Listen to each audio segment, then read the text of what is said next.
उपस्थित सभी श्रेष्ठ गुरुओं को प्रणाम करता हूँ। प्रोफेसर विजयनाथ ऋषि जी, आपने जो मुझे आमंत्रित किया विश्वविद्यालय में, उसके लिए आभार। और प्रोफेसर अरविंद जोशी जी, जो कि कई वर्षों से हमारे पुराने परिचित मित्र रहे हैं, उनसे भी बहुत दिनों बाद मिलने का अवसर मिला। मैं प्रतिकृत हूँ। मित्रों, विश्व गुरु के बारे में जब हम चिंता करते हैं तो पहला प्रश्न आता है कि गुरु कौन है? Who is a guru? In Indian tradition, guru is not the Western equivalent of an expert like a management guru or investment guru, nor a teacher, nor an instructor as a paid employee of any subject ranging from science to sports to physics to physical training. In Sanskrit, the word guru is formed from guru. Gu means ignorance and ru means remover. And in Prashnottar Ratna Malika, Adi Shankar has given only the best description of a guru. The question is, Ku Guru Adhikat Tattvaha Shishya Hidaya Udyatah Satatam. One who has realized the truth and is ever striving for the good of the disciple, he or she is the guru. So, a Vishwa Guru is one who commands the reverence for superior knowledge and also noble conduct and constantly working for good well-being of the entire world. And this is what India, Bharat, has symbolized as a civilization since time immemorial. Etat desha prasutasya Sakashat agrajanmanah swam swam charitram shiksheran prithivyaam sarvamanavah. Why has India attracted, inspired so many people from all over the world since ancient times? I think it is because Indian sages, our rishis, and the society as such attached primacy to the pursuit of knowledge, real knowledge, and understanding of this nature, this life, and beyond. And here, I think the Indian approach was distinct from the Western approach in two significant ways. While others followed an extrovert, empirical approach, and they told us that you must see carefully with your eyes and trust whatever you can see with your own eyes and test and measure repeatedly, get the same result. Whereas Indians adopted an introvert, meditative, contemplative approach. They told us that eyes have limitations. What I see can be illusory. Rajyo sarpa vikara. Yatha natoyeto bhinna taranga fena budbuda.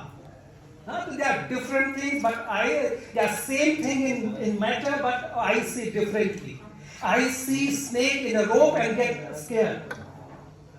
And also they remind us of the limitations of our senses, the limitations of our eyes. Naiva vacha na manasha praptum shakyo na chakshusha. And they also told us how to overcome the limitation of the senses, how to overcome the limitations of our eyes. Paranchikhani vetrinat tasmat swayam paranchikhani vetrinat swayambhu tasmat parang pashyati nantaratman kashchit dhirah pratyagatman vaichat avritta chakshusha amritatvam icchan. Our eyes, our senses are extrovert, and therefore they only see what lies outside. And that is a very big limitation for our senses and for grasping of knowledge. And that is why they sought to overcome that knowledge, that limitation of our senses, by advising us to turn our senses inwards and need to see with eyes closed. Avritta chakshusha. And then you see Yet chakshusha pashyati, yena chakshunshi pashyati. Then if you close your eyes, then you realize what cannot be seen by your eyes. but what gives the power for our eyes to see? Yan manusa na manute ye nahur mano manam, which cannot be thought by our mind, but because of whose power, mind gets power to think. And once we do it, then an equally vast, magnificent inner world is revealed. Not only what our external eyes see, but also a great, grand, majestic world within ourselves. Yavan vai ayam akashah, tavan esh hridaye akashah. Asmin antah ev ubhe dwava prithvi. जितना बड़ा, जितना महान ये आकाश है, उतना ही बड़ा आकाश मेरे हृदय में है. यावान तावान एष हृदय आकाशः अस्मिन् अंतः एव उभे द्यावा पृथ्वी. मेरे अंतःकरण में ही व्याप्त है ये दोनों, ये आकाश और ये बड़ी हुई पृथ्वी. Second difference I see with the Indian view and approach to learning and the Western approach to learning. The Western approach is segmented, compartmentalized. There is a trend of super specialization. And only lately in the West, in the modern science, we have adopted a methodology called complex systems analysis, complex systems approach. Whereas our sages, our rishis, they had a very clear insight and they had a profound understanding, not just belief, they knew that there is a one single unified existence. Eko jalvan ishat ishani bhi, sarvan lokan ishat ishani bhi. Pari vishwa bhunani ayam ritasya tantum vitatam drishekam. I have gone around all the universes. Pari vishwa bhuvanani ayam ritasya tantum vitatam drishekam. मैं पूरे ब्रह्मांड, समस्त ब्रह्मांडों की परिक्रमा करके आया हूं और मैंने देखा है कि ऋत का तंतु जो सत्य की एक जाल है, उसने सबको बांधा हुआ है एक सूत्र में. और उसका प्रभाव यह है कि किसी भी उस वेब में, उस जाल में किसी भी बिंदु को आप डिस्टर्ब करिए, क्षुभित करिए, तो पूरा जाल उससे क्षुभित होता है. And entire creation, entire knowledge originates from the same infinite, complete whole. जो कुलगीत हुआ उसमें हमको दिखाया कि रसायन, physics, mathematics, chemistry and the arts and physics, that all these are segmented for our narrow approach. The knowledge is indivisible. So we have to study and contemplate whatever we do with the clear understanding of the one undivided, not in segmented manner. And friends, why is India's traditional knowledge, India's ancient, India's knowledge is important? Not because our culture, our knowledge, thought process goes back to several thousand years ago. Kalidas, the great poet, had reminded us, Purana mityeva na sadhu sarvam, na chapi kavyam navamatyavadyam. केवल पुराना है इसलिए कोई चीज साधु अच्छा नहीं हो जाता. कोई कृति नई है इसलिए वो व्यर्थ नहीं हो जाती, मूल्यहीन नहीं हो जाती. संतः परीक्षांतरत भजन्ते मूढ़ः पर प्रत्ययनेय बुद्धि. जो विद्वान है, जो ज्ञानी है, वो खुद परीक्षण करते हैं तब विश्वास करते हैं. जो मूढ़ है, जो मूर्ख है, वो केवल दूसरों के कहे पे चल देते हैं अंधों की तरह से. And therefore, the ancient India's wisdom is relevant, is useful only if it is timeless, it is universal in value, and I feel that this is the case. The thought, the values that ancient India passed to us generation after generation is essential for any modern society. And I make a distinction between modern and contemporary. Modern denotes certain set of values, trends, ethos, whereas contemporary that exists now. Like Taliban is also a contemporary force. ISIS is also a contemporary force. It's not modern. Modernity demands four basic features in a society. Modernity has four basic elements like democracy. Democracy, any society to be modern, it must be democratic. And democracy, friends, is not just holding of regular elections. It's about two essential things. One is respect of law. And that is what our sages have told us.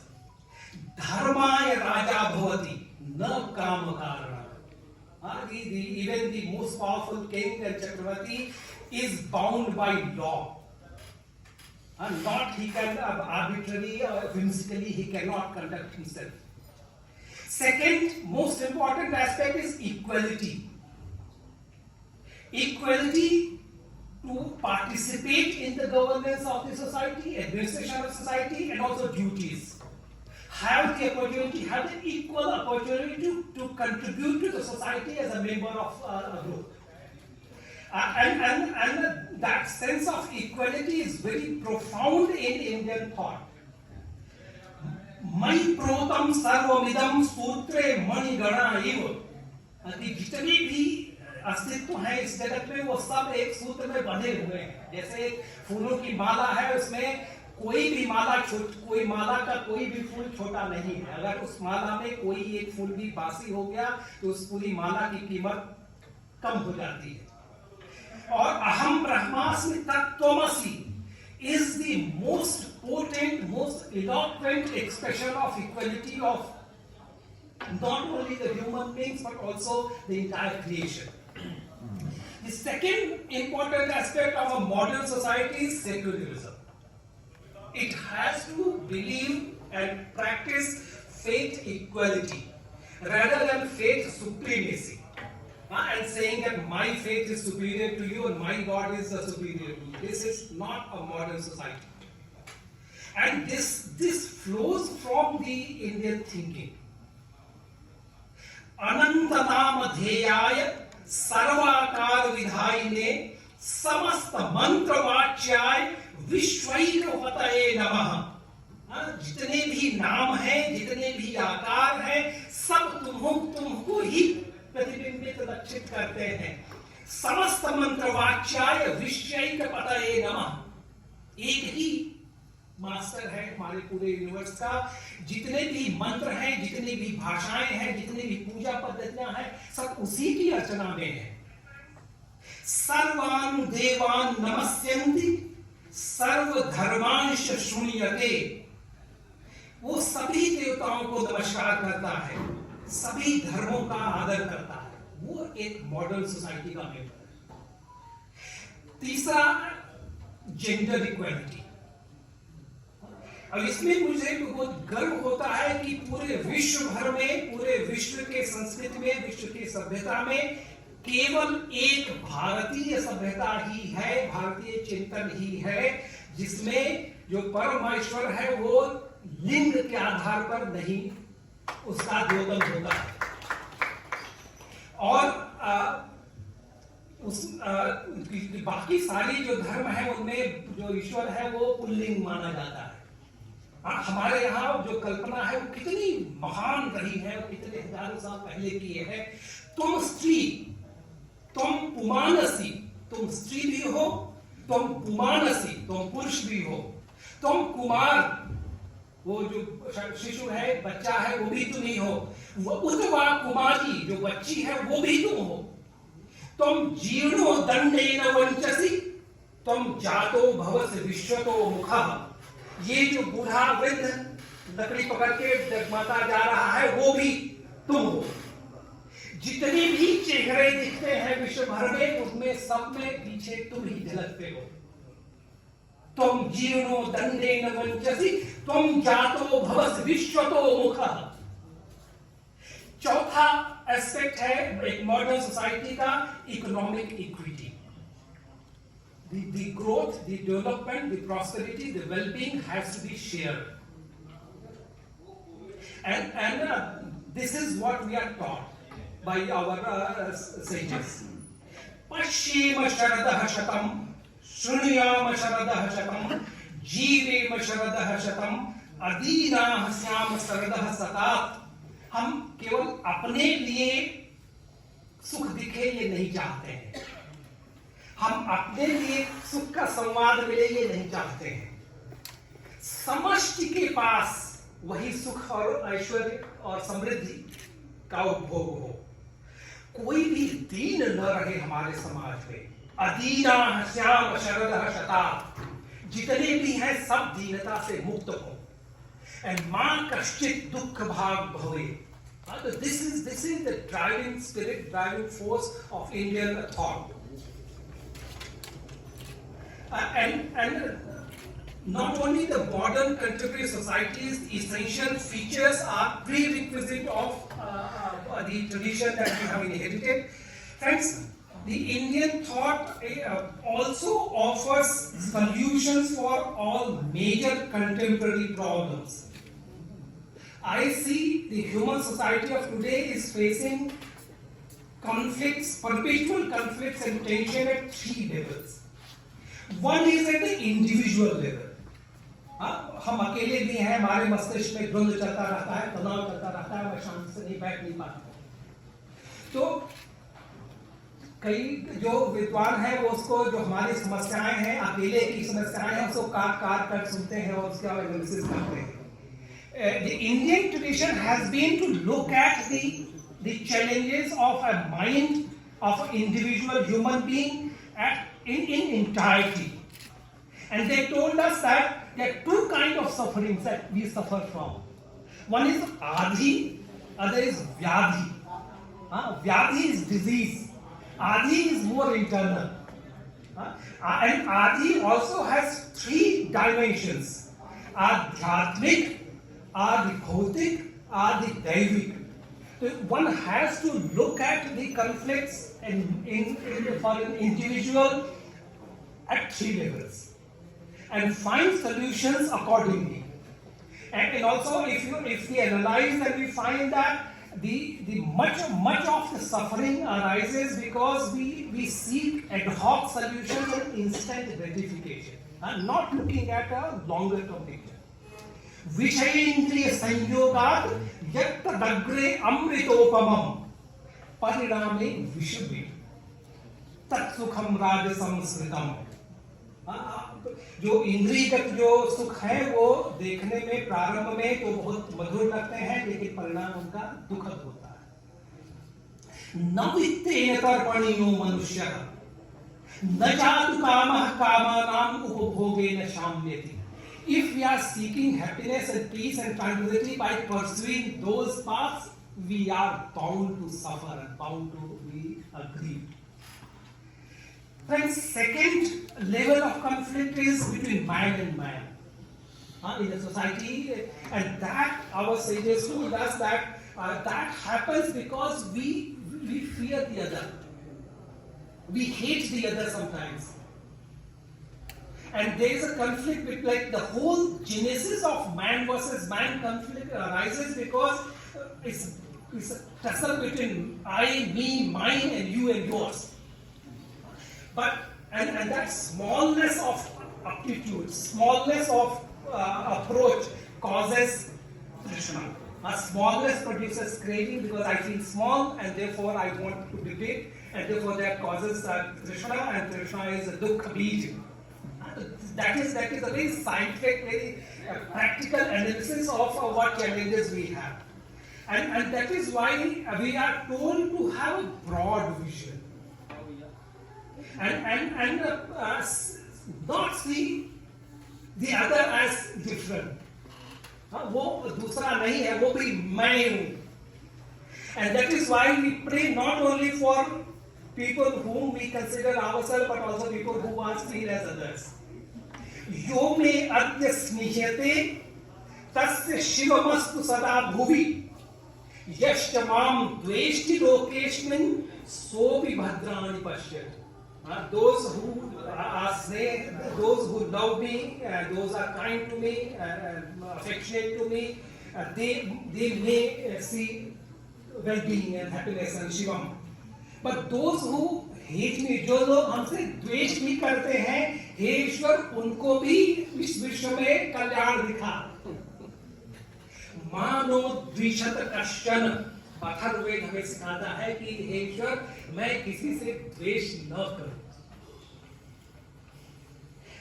तीसरा पक्ष है जो द्वंद्व का, man versus nature, and this is a very profound value that we have been blessed to absorb through centuries.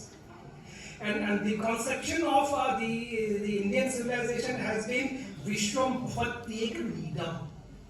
The entire universe, entire world is one single abode, one single nest. And that is why we see the nature, the animal beings, plants, herbs, and also inanimate bodies as part of ourselves. न स्यात् वनम ऋते व्याघ्रम, व्याघ्र न स्युः ऋते वनम. A forest cannot exist without a tiger, and if there are no tigers, व्याघ्र न स्युः ऋते वनम. If there is no forest, then there will be no tiger. यत्ते भूमे विखनानि क्षिप्रम तदपि रोहतु, माते मर्म विविग्वरि, माते हृदयम अर्पिपम. O Mother Earth, whatever I am digging from you may fill up very quickly. और मैं तुम्हारे मर्म को कभी आहत न करूं, तुम्हारे हृदय पर मैं कभी चोट न कहता हूं. जब कोई पृथ्वी को खोजता है तब ये प्रार्थना करता है. द्विपाद चतुष्पाद अस्माकं सर्वमस्तु अनातरम. The prayer is for fearlessness and kindness and well-being for all, even the 2 legs and 4 legs, all the creatures, they may have a fearless existence. Sam sravantu sindhava, sam vata, sam patatrinah. We pray that let the rivers and oceans flow with harmony, with peace. Sam vata, the air flows, the wind flows harmoniously. Sam patatrinah. The birds who are flying, let them also fly with peace and harmony. And the second level of conflict that we in the society is that there are inherently plurality of ideas, plurality of ideologies. And it is where I feel Indian thought process, Indian civilization has huge amount to contribute, because the spirit is harmonizing.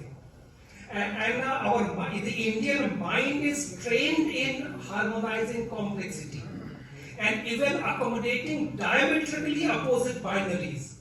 It doesn't have to be black and white, and you can be either with me or you are against me. But our mind has the ability and training to accommodate and reconcile contrasting binaries. स एको अवर्णो बहुधा शक्ति योगाद वर्णान अनेकान निहितार्थो दधाति. वही एक है जो कि अवर्ण है, वर्णों से रंग से रहित है, लेकिन वही सारे रंग ग्रहण कर लेता है. सर्वेंद्रिय गुणाभासम सर्वेंद्रिय विवर्जितम, विश्वतश्चक्षुरुत विश्वतोमुखो विश्वतो बाहुरुत विश्वतस्पात. ये जो विश्व भर के जो जितने भी अनंत चक्षु हैं वो सब एक ही के हैं, जितने भी मुख हैं सब एक के हैं. विश्वतो बाहुरुत, हर ओर उसकी बाहें हैं. विश्वतस्पात, हर ओर उसके पैर हैं. लेकिन अपाणिपादो जवनो गृहीता पश्यत्य चक्षु सस्वनोत्य करणः. He walks, he moves without feet, he sees without eyes. Yasman namaniyo na jayosti kanchit. How do you think the same object is smaller than the smallest and the biggest bigger than the biggest? This is the ingenuity of Indian mind.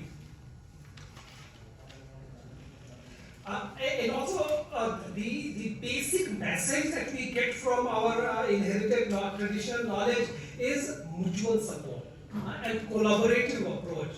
संगच्छध्वम संवदध्वम संवो मनांसि जानताम. देहि मे ददामि ते निमेधेहि नितदधे. You give me and I give you. You establish power in me and I establish power in you. Niharam cha harasime, niharam niharanite. You accept what I give and I accept what you give. Mitrasya ma chakshusha sarvani bhutani samikshantam. मित्रस्याहम चक्षुषा सर्वाणि भूतानि समीक्षे. जितने भी जीव हैं सब मुझे मित्र की दृष्टि से देखें और हे ईश्वर मैं भी इन सबको एक मित्र की दृष्टि से देखूं. And also they cautioned us against overconsumption and greed. There is a question asked from Jaimini Rishi, like, who is without disease? He says, हित भूख, जो हितकारी है वो भोजन करता है. मित भूख, जो सीमित भोजन करता है. ऋतु भूख, जो समय और काल की विवेचना करने के बाद भोजन, उसके अनुसार भोजन ग्रहण करता है. ऐसा नहीं कि जो मन आया, जितना मन आया उतना खा लो. और and therefore the basic approach to worldly life is of a sustainable approach to development. And sustainable approach, I feel, is about balance, about discipline, self-discipline, mutual balance, mutual respect. And that is where the concept of dharma is so unique for the unique contribution of Indian rishis. Dharmo vishwasya jagatah pratishtha. धर्मे सर्वं प्रतिष्ठितम्. धर्मात् अर्थः प्रभवति. धर्मात् प्रभवते सुखम्. धर्मेण लभते सर्वं. धर्म सारमिदं जगत्. मधुवातारितायते मधुक्षरन्ति सिन्धवः. माध्वीर्नः सन्तु ओषधीः. मधुनक्तमुदोषतो मधुमत् पार्थिवं रजः. मधुजोरस्तु नः पिता. तो जो हम समरसता चाहते हैं, माधुर्य चाहते हैं, वो सब में चाहते हैं. जो आकाश में सूर्य हमारा पिता है वो भी मधुरता से रहे. स्वस्ति अस्तु सर्वभूतेषु निरांतकानि सन्तु च. This is a holistic approach to sustainable development. Similarly, a very distinct feature of Indian concept of rights, of human rights, is that in Indian thought, the right and duty, they are not diametrically opposite concepts, that they have to be either this or that, but both are intertwined. यथोच्यते गृहस्थस्य नित्य कर्म यथा विधि यत् कृत्वा नृण्यमाप्नोति दैवात् पैत्र्यात् मानुषात्. कि जो हम रोज का जो कर्म करते हैं उसका अर्थ ये है कि हमें तीन चीजों से ऋण मुक्ति मिलेगी. देवों से मतलब प्रकृति से, पैत्र्यात् जो हमारे पूर्वज हैं उनसे, मानुषात् जो समाज है उससे. तो हमारे तीन ऋण हैं. जायवान मानव वही ब्राह्मण त्रिभी ऋणवा जायते. और जो विद्वान है, जो समझदार आदमी है, वो पैदा होते ही इन तीन ऋणों से युक्त पैदा होता है. तो उसका जो जीवन है वो इन ऋणों के से मुक्ति के लिए जो दायित्व है उनके निर्वाह में होता है. और इसी से पूरे समाज का जो राइट्स का जो अधिकार की जो परंपरा आती है उसी से निकलती है. And also very important aspect is that we have been told, we have been advised to be gentle towards others. Shraddhaya deyam, ashraddhaya adeyam, ह्रिया deyam, भिया deyam. हम किसी को दान देते हैं, किसी के साथ आदान प्रदान करते हैं, श्रद्धया देयम, श्रद्धा से देना है. अश्रद्धया अदेयम, अपमान करके नहीं देना है. यांश पश्यामि यांश्च न तेषु मां सुमतिं कृति. जिन्हें मैं देख सकता हूँ, जिन्हें मैं नहीं देख सकता हूँ, उन सब के प्रति मेरे मन में सुमति हो, सौमनस्य की भावना हो. And this is very critical because I think 80% of the tension and strife and ill will and hostility that we see in the society can vanish if we learn how to speak gently. If you see the TV debates and the parliamentary debates and other, how we have dialogue, we have forgotten that wisdom of a decent, civilized conversation.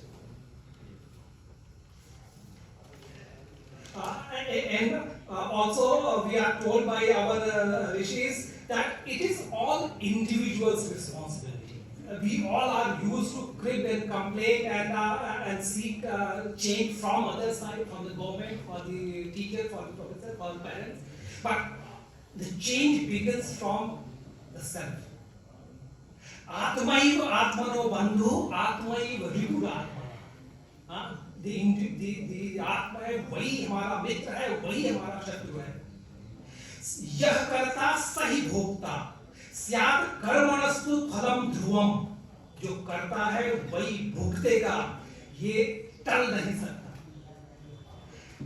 And in Buddhism there is a very beautiful expression for this. Na antarikshe, na samudra madhye, na pavatan vivaram pavista. न विच्यति सो जगति पदेशो यथार्थितो मुंचे या पाप कम्मा. कहीं अंतरिक्ष में जाके छिप जाओ या समुद्र के भीतर जाके छुप जाओ या पर्वतों में किसी गुफा में जाके छिप जाओ. न विच्यति सो जगति पदों से, जगत में कहीं भी ऐसा जगह नहीं है जहां से तो अपने पाप के कर्म के जो बंधन है उससे बच के जा सकते.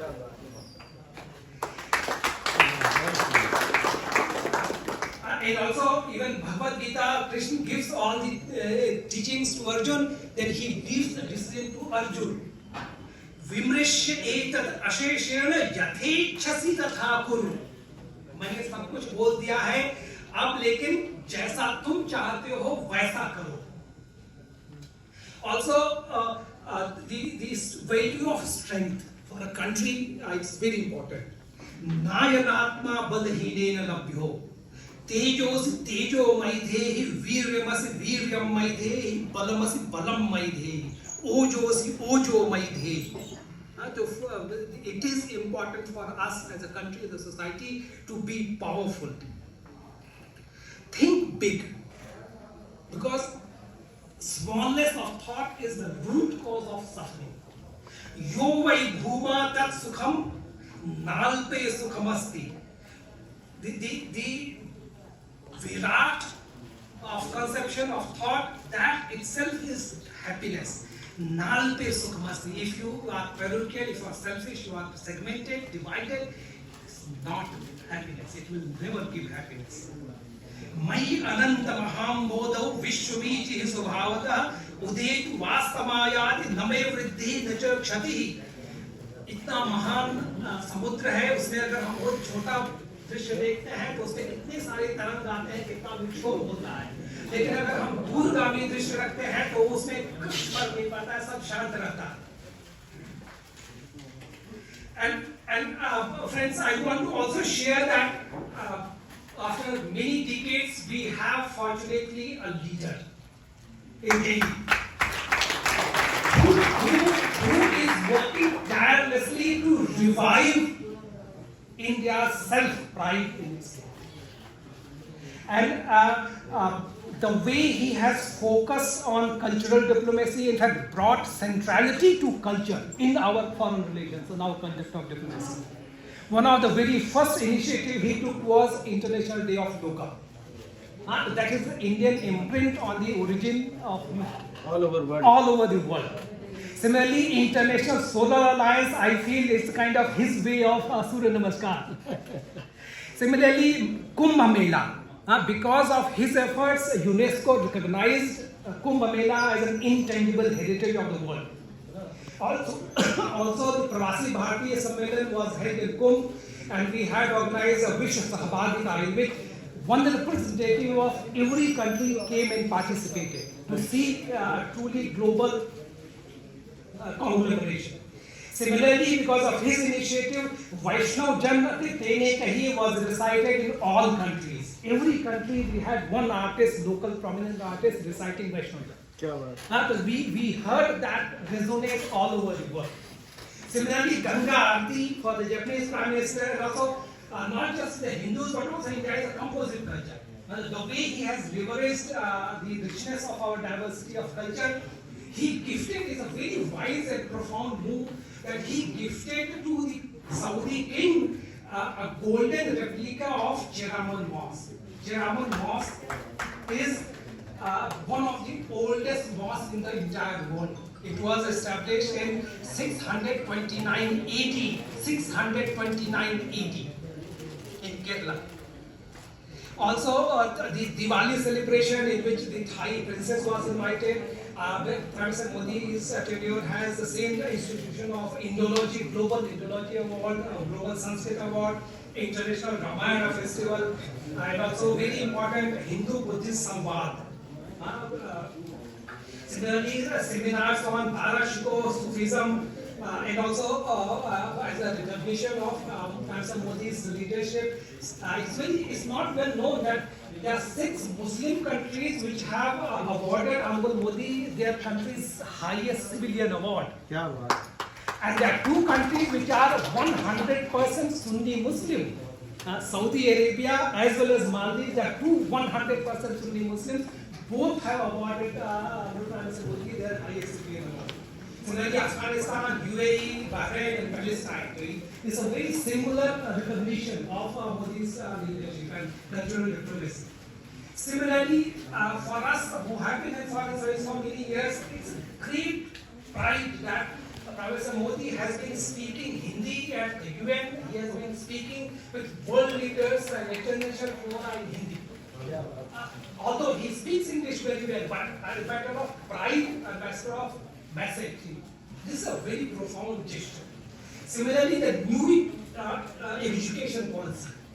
People say 34 years, after 34 years we have got a new education policy. I feel after several centuries we have got this kind of education policy which gives primacy to Indian languages and gives primacy to Indian traditional knowledge.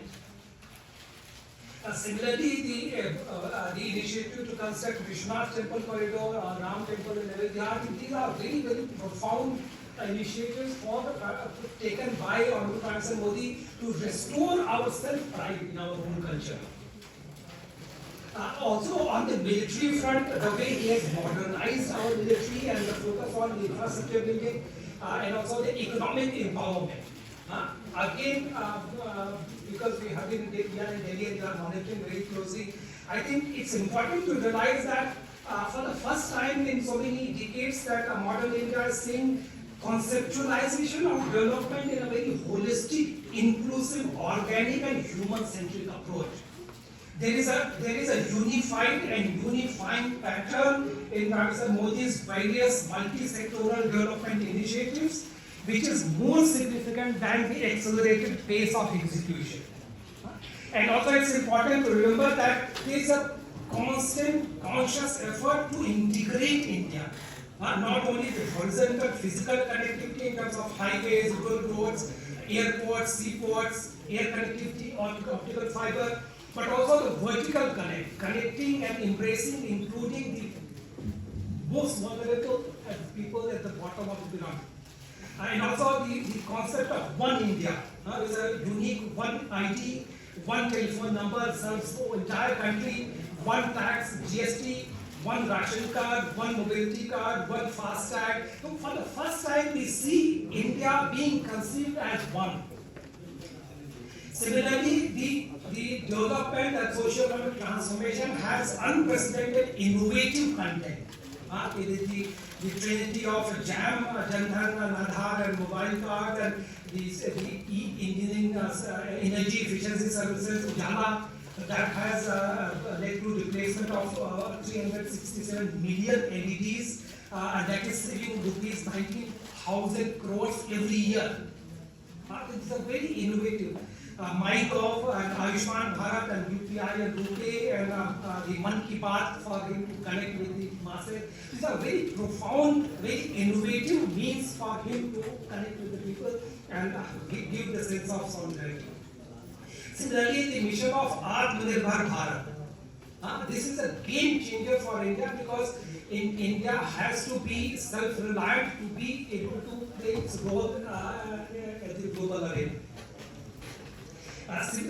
Similarly, the vision of Sabka Saath, Sabka Vikas, Sabka Vishwas is not just a domestic agenda, but he has taken it to the foreign policy. And you have seen how proactively he is reaching out with interacting with global leaders, and he is playing a very proactive role in shaping the new world order that is emerging. And this leadership role during the Corona period, he has held digital summits with more than 100 of his counterparts. And also he is spearheading international consultation and coordination for supply of medicines, and also equitable, accessible distribution of vaccines. India, under Prime Minister Modi and Dr. Jaishankar, the Foreign Minister, India is in the forefront of global leadership. Also, I'm very happy to share that there is a paradigm shift in the perception of India, the way the rest of the world sees us. There is, and this is because, among many things, because Prime Minister Modi has got a single party majority. That itself is a tremendous confidence, and people see that getting so much majority, so much popular support is overwhelming. Similarly, Honorable Prime Minister has unprecedented grassroots level first-hand experience of development. He knows more than any bureaucrat. He knows about development more than any businessman or a civil servant or anyone, a researcher or scholar. The kind of knowledge he has is unprecedented. Similarly, he's decisive.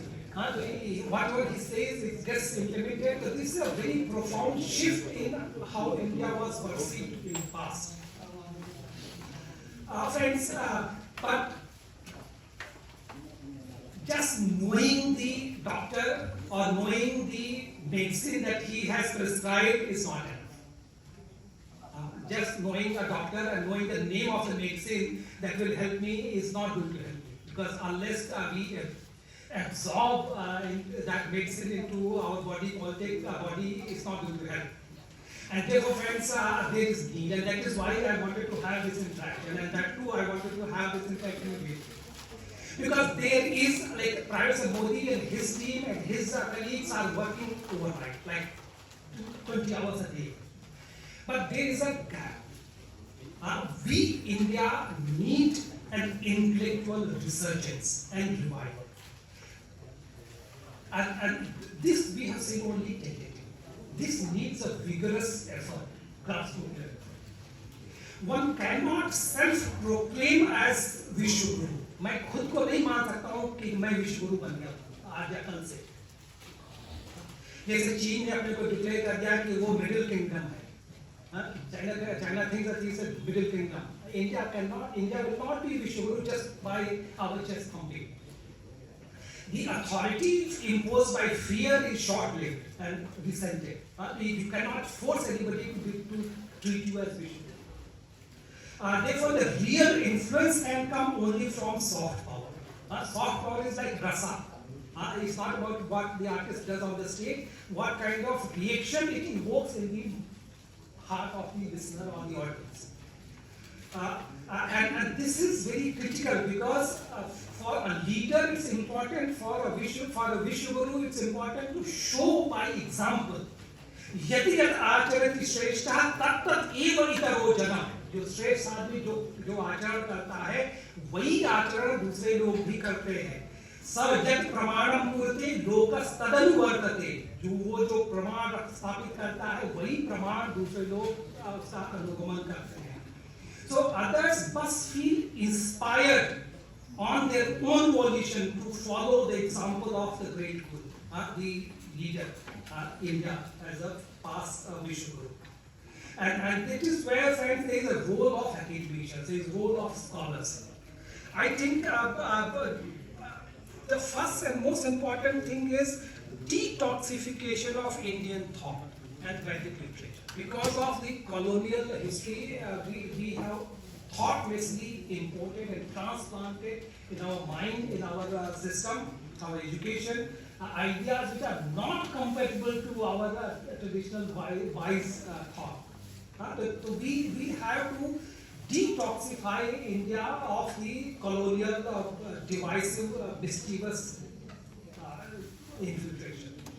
Secondly, we have to work collectively to create indigenous knowledge base. expand the base of knowledge using our vast heritage, and also in Sanskrit alone there are more than 5 million manuscripts that are not even touched. There is enormous wealth of knowledge which is yet to be explored, yet to be touched even by our scholars. Thirdly, before preaching others, we must apply those new discoveries, new tradition, the knowledge and the innovations that we are developing. We must apply it domestically, and domestically solve problems, show the efficacy of them, and that itself will lead others to follow. Rather than first going and teaching others and not following ourselves. So I think this is a great shortcoming in how we are promoting Ayurveda. Our traditional systems of medicine. Unless we make Ayurveda function vibrantly and changing, providing a holistic health care in India, it will not have much acceptance outside.